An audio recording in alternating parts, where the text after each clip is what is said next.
അപ്പോൾ കഴിഞ്ഞ ക്ലാസ്സുകളിൽ നമ്മുടെ 9ാം ക്ലാസ്സിലെ ഫസ്റ്റ് ചാപ്റ്ററായ കവിത പാഠഭാഗം കഴിഞ്ഞു. ഇനി നമുക്ക് നോക്കേണ്ടത് അതിൻ്റെ അഭ്യാസങ്ങളാണ്, അതായത് അതിൻ്റെ പ്രവർത്തനങ്ങൾ.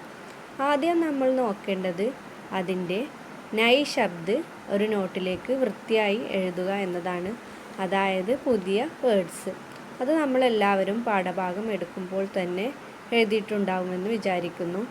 ഇനി നോക്കേണ്ട അടുത്ത പ്രവർത്തനമാണ് അതിൻ്റെ സാരാംശം. അപ്പോൾ നമുക്കതിൻ്റെ സാരാംശം എങ്ങനെയാണ് എന്ന് ഒന്ന് എഴുതി നോക്കാം. അപ്പോൾ ആദ്യം ഒന്ന് വായിക്കാം. सारांश समकालीन हिंदी कवियों में प्रमुख श्री नरेंद्र पुंडरिक लिखी गई एक प्रतीकात्मक कविता है पुल बनी थी माँ. कविता में कवि सरल पंक्तियों से एक गहरी बात हमारे सामने रखते हैं कि बूढ़े बुजुर्ग के प्रति नई पीढ़ी अपना दायित्व ठीक रूप से नहीं निभाते और उनके व्यवहार में अप्रियता ज़्यादा झलकते हैं. कविता में माँ बच्चों के बीच प्रेम और संरक्षण का पुल बन रहती है और उन्हीं स्वार्थ बच्चों के लिए माँ बोझ बन जाती है. इसकी चर्चा कविता में की गई है. അപ്പോൾ എന്താണ് ഇതിൽ പറയുന്നത്? സമകാലീൻ ഹിന്ദി കവിയോं में प्रमुख श्री नरेंद्र पुंडरिक लिखी गई एक प्रतीकात्मक कविता है पुल बनी थी माँ. സമകാലീൻ പറഞ്ഞാൽ ആധുനിക. അപ്പോൾ ആധുനിക ഹിന്ദി കവിയോമേം പ്രമുഖ പറഞ്ഞാൽ പ്രമുഖനായ. അപ്പോൾ എന്താ പറയുന്നത്? ആധുനിക ഹിന്ദി കവികളിൽ പ്രമുഖനായ ശ്രീ നരേന്ദ്ര പുണ്ടരിക് ലിഖി ഗൈ ഏക് പ്രതീകാത്മക കവിത ഹെ പുൽ ബനി ഥി മാँ. അപ്പോൾ നരേന്ദ്ര പുണ്ടരിക് എഴുതിയ ഒരു പ്രതീകാത്മകമായ കവിതയാണ് പുൽ ബനി ഥി മാँ. അപ്പോൾ പിന്നെ അടുത്തത് എന്താണ്? കവിതാമേം കവി सरल पंक्तियों से एक गहरी बात हमारे सामने रखते हैं कि बूढ़े बुजुर्ग के प्रति नई पीढ़ी अपना दायित्व ठीक रूप से नहीं निभाते. അപ്പോൾ എന്താ പറയുന്നത്? कविता में कवि सरल पंक्तियों से एक गहरी बात हमारे सामने रखते हैं. അപ്പോൾ കവി കവിതയിൽ സരൾ പങ്ക്തിയും സെ പറഞ്ഞാൽ സരളമായ വരികളിൽ ഏക്ക് ഗഹിരി ബാത്ത്, ഗഹിരി പറഞ്ഞാൽ ആഴമേറിയ, ബാത്ത് പറഞ്ഞാൽ കാര്യം, ആഴമേറിയ ഒരു കാര്യമാണ് ഹമാരെ സാമ്നെ രഖ്തേ ഹേ കി. ഹമാരെ നമ്മുടെ, സാമ്നെ പറഞ്ഞാൽ മുന്നിൽ, രഖ്തേ പറഞ്ഞാൽ വെക്കുന്നത്, ഹമാരെ സാമ്നെ രഖ്തേ ഹേ കി നമ്മുടെ മുന്നിൽ വെക്കുന്നത്, കി പറഞ്ഞാൽ എന്തെന്നാൽ, ബൂഡേ ബുജുർഗ് കെ പ്രതി, ബൂഡെ എന്ന് പറഞ്ഞാലും ബുജുർഗ് എന്ന് പറഞ്ഞാലും വൃദ്ധ അല്ലെങ്കിൽ വൃദ്ധരായവർ അല്ലെങ്കിൽ വയസ്സായവർ എന്നാണ് പറയുന്നത്.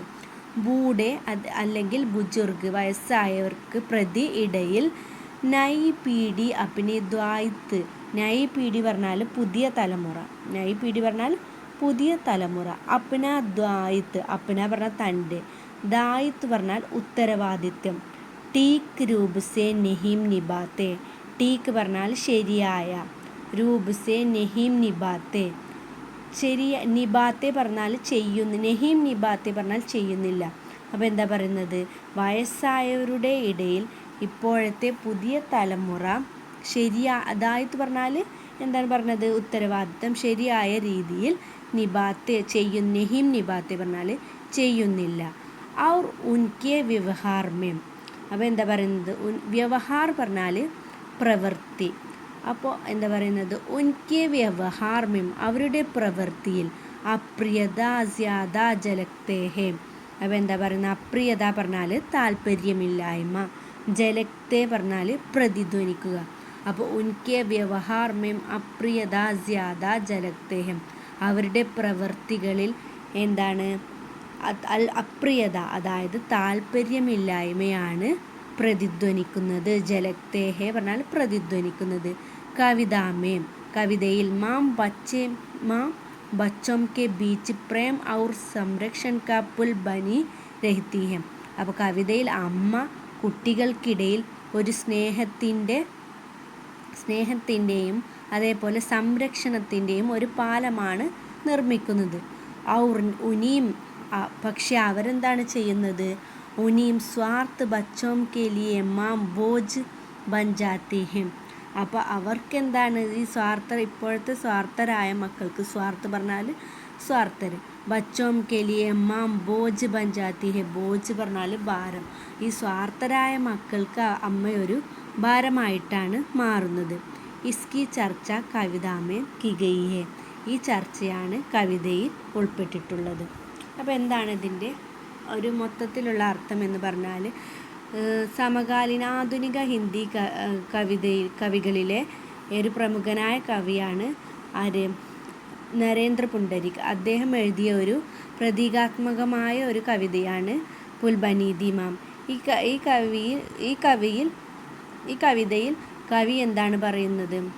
സരളമായ വരികളിലൂടെ നമ്മളോടൊരാഴമേറിയ ഒരു കാര്യമാണ് പറയുന്നത്. എന്തെന്നാൽ വൃദ്ധരായ വൃദ്ധരായ ആളുകൾക്കിടയിൽ ഇപ്പോഴത്തെ ന്യായപീഠി പറഞ്ഞ ഇപ്പോഴത്തെ തലമുറ അവരുടെ ഉത്തരവാദിത്വം ശരിയായ രീതിയിൽ നിറവേറ്റുന്നില്ല. അഥവാ അവരുടെ പ്രവൃത്തിയിൽ, അവരുടെ പ്രവൃത്തിയിൽ താല്പര്യമില്ലായ്മയാണ് പ്രതിധ്വനിക്കുന്നത്. പിന്നെ എന്താ പറയുന്നത്? കവിതയിൽ ബച്ചോംക്ക്, അതായത് കുട്ടികൾക്കിടയിൽ അമ്മയുടെ സംരക്ഷണം, അമ്മ നല്ല സ്നേഹത്തോടെ, കവിതാമേ ബീച്ച് മേ പ്രേം ഔർ സംരക്ഷൺ കാ പുൽ ബൻ രഹി ഹെ. അമ്മ വളരെ സ്നേഹത്തോടെ സംരക്ഷികയായി ഒരു പാലമാണ് നിർമ്മിക്കുന്നത്.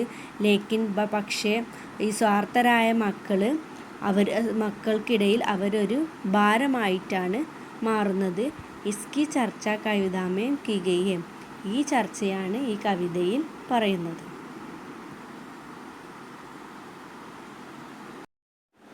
അപ്പം നമ്മുടെ പാഠഭാഗത്തിലുള്ള വേറൊരു ക്വസ്റ്റ്യനാണ്, പുൽ ബനി ദി മാം സേ ക്യാ താൽപര്യ ഹെ. അപ്പോൾ അതിൻ്റെ ആൻസർ, पुल दो किनारों को आपस में जोड़ता है.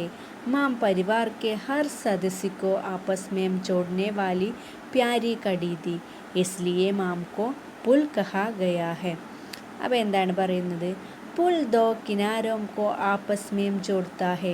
അപ്പോൾ പാലമാണ്, ദോ പറഞ്ഞ രണ്ട്, കിനാരോം പറഞ്ഞ തീരങ്ങൾ, ആപ്പസ് പറഞ്ഞാൽ പരസ്പരം, ചോഡ്താ ഹെ പറഞ്ഞാൽ ബന്ധിപ്പിക്കുന്നു.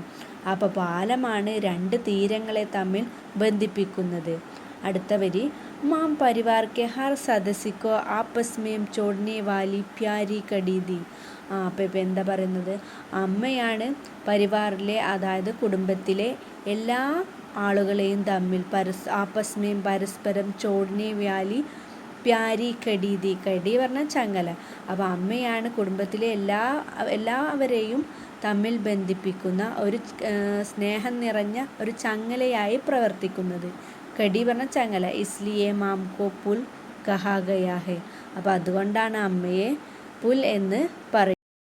അടുത്ത ക്വസ്റ്റ്യൻ, ബൂഡാ രഹി ഹേ മാം, ഇസ്ക ആശയ് ക്യാ ഹെ. അപ്പോൾ എന്താ പറയുന്നത്? വയസ്സായ അമ്മയ്ക്ക് ഇതിൻ്റെ ആശയം എന്താണ് എന്നാണ് ഈ ക്വസ്റ്റ്യനിൽ ചോദിക്കുന്നത്.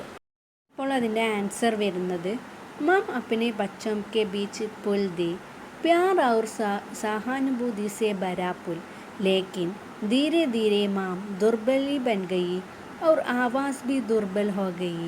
अब बच्चों को संभालने को शक्ति उनमें नहीं है. അപ്പോൾ എന്താണ് പറയുന്നത്? മാം അപ്നെ ബച്ചോം കെ ബീച്ച് പുൽ ദി. അമ്മ അവരുടെ മക്കൾക്കിടയിൽ ഒരു പാലമായിരുന്നു. പ്യാർ ഔർ സഹാനുഭൂതി സെ ഭരാ പുൽ, സ്നേഹത്തോടെയും സഹാനുഭൂതിയോടെയും നിറഞ്ഞ ഒരു പാലം. പക്ഷേ മെല്ലെ മെല്ലെ അമ്മ ദുർബലമായി തുടങ്ങുകയും അതുപോലെ അവരുടെ ശബ്ദവും ദുർബലമായി തുടങ്ങി. അബു ബച്ചോംകോ സംഭാലനേക്കോ ശക്തി ഉന്മേ നെഹി. ഇപ്പോൾ അവർക്ക് കുട്ടികളെ സംരക്ഷിക്കാനുള്ള കഴിവ്, അതായത് ശക്തി അവർക്ക് ഇല്ല എന്നാണ് പറയുന്നത്. ഇതിൻ്റെ അടുത്ത ക്വസ്റ്റ്യൻ, മാം ആഗിർ മാം ഹി തോ ഹേ, ഇസ്സെ അപ്ന ക്യാ സംജ.